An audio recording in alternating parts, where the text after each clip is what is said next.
How's it going, everybody?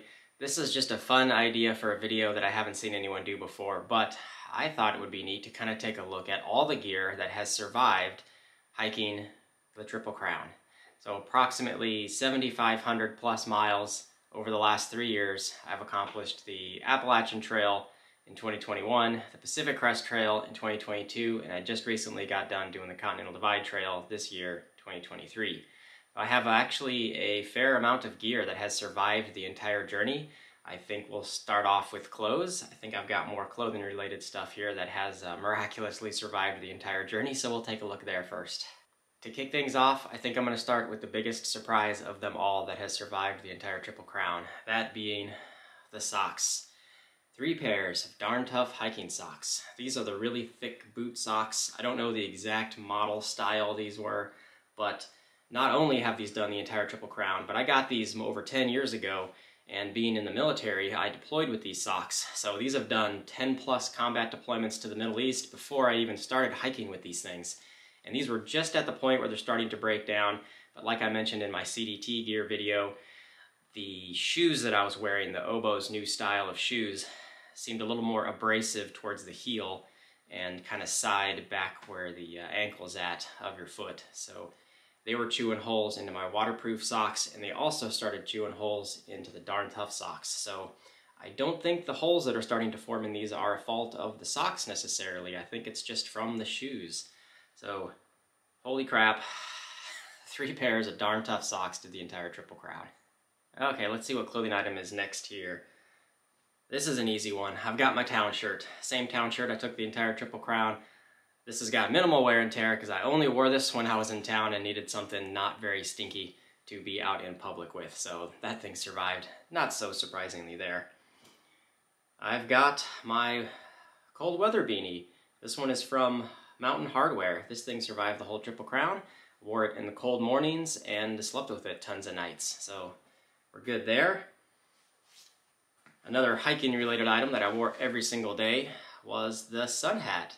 I got this one at an REI. This is an Outdoor Research, nice wide brimmed sun hat. I think it's definitely mandatory to have something like this, especially on the PCT and the CDT where you're going to get beat down with sun every day. This thing has been awesome. I throw it in the wash every once in a while. It's not starting to break apart just yet, but you can tell on the top where the mesh is kind of the thinnest of the fabric, it's starting to wear out just a little bit. So I can probably do maybe a whole nother through hike on this thingy before it totally starts getting disintegrated, but the sun hat has survived. Another piece of clothing gear that I am actually surprised has survived the whole time is my puffy jacket. This one is the Ghost Whisperer jacket from Mountain Hardwear. I've slept a lot of cold nights in this thing, mainly only hiked in it in the cold mornings, not much other than that throughout the days. And this thing has been brushed and scraped by a lot of branches, sharp, thorny needles, and this thing has got 0 scrapes, abrasion, never lost any of the stuffing. So this thing is actually holding together really, really well and still going strong. If anything, it's just a little compressed in the stuffing. It needs to be definitely reinvigorated and a good wash and dry. And I'll probably take care of that at some point again here soon. But this thing has been going awesome. I've absolutely loved this jacket as a nice, warm, puffy layer. And I've also got my sleepwear has survived the whole time. This is a pair of Smartwool leggings, long underwear, tops and bottoms. I never hiked in these. I only wore these to sleep in. So minimal wear and tear on these, hundreds of nights out in the woods, and these things were still going strong. I've also got my clothing bag itself has survived the whole time. This is a Dyneema bag I got from Z-Packs. Usually the Dyneema material breaks down after a while, just being crumpled up and unfurled and crumpled up. But luckily this thing has not started to flake apart at all, 0 wear and tear, so I'll keep using this as my primary clothing bag. So I think that covers pretty much all the clothing related items. More items in regards to protection from the elements is I've got my rain gear. Tops and bottoms, I've had this the whole time.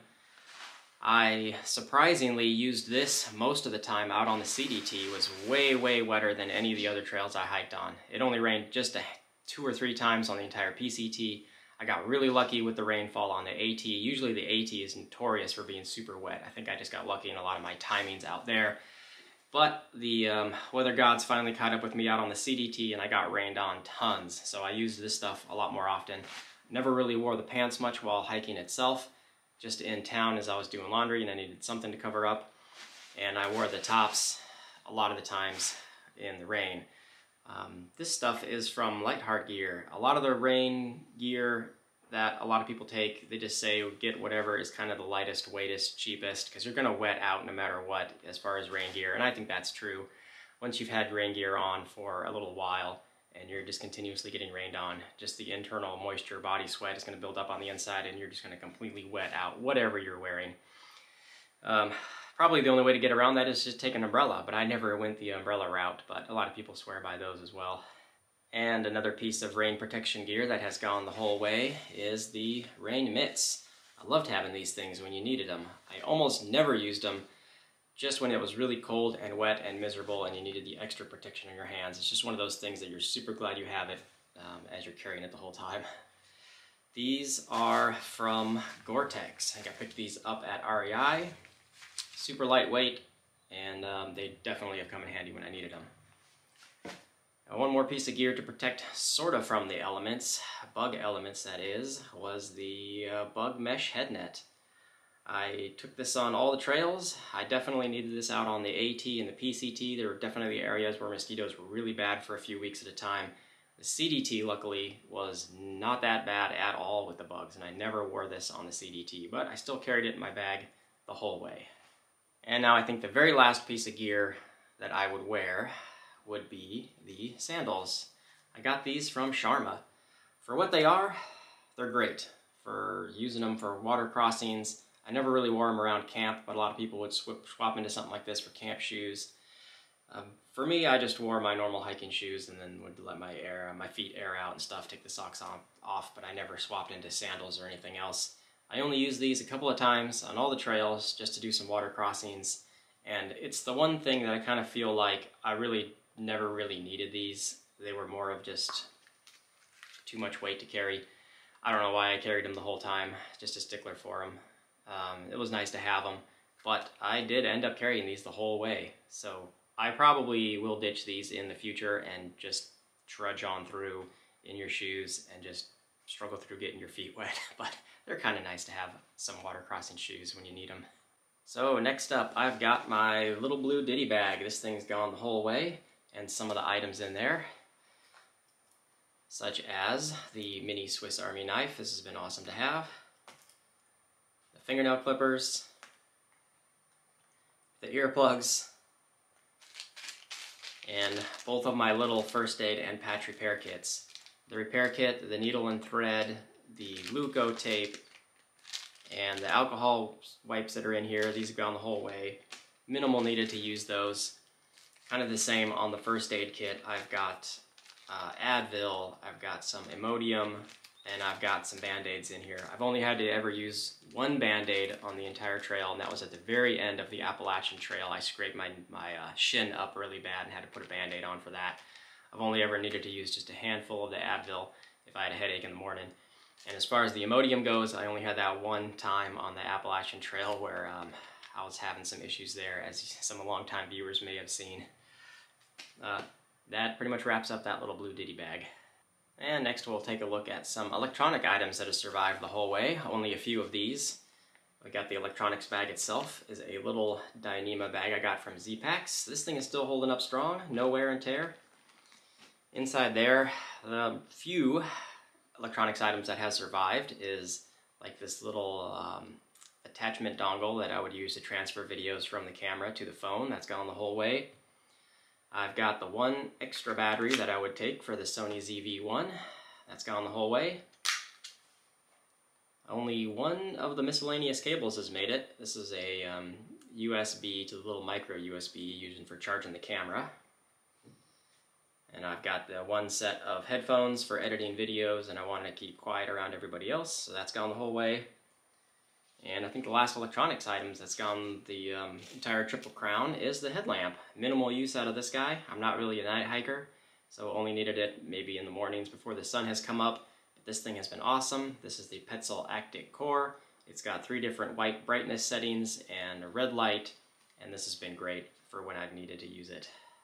And I think we're just about near the last group of items here that's made it the whole Triple Crown. Some food and hygiene related stuff. So we'll start off with the main food bag.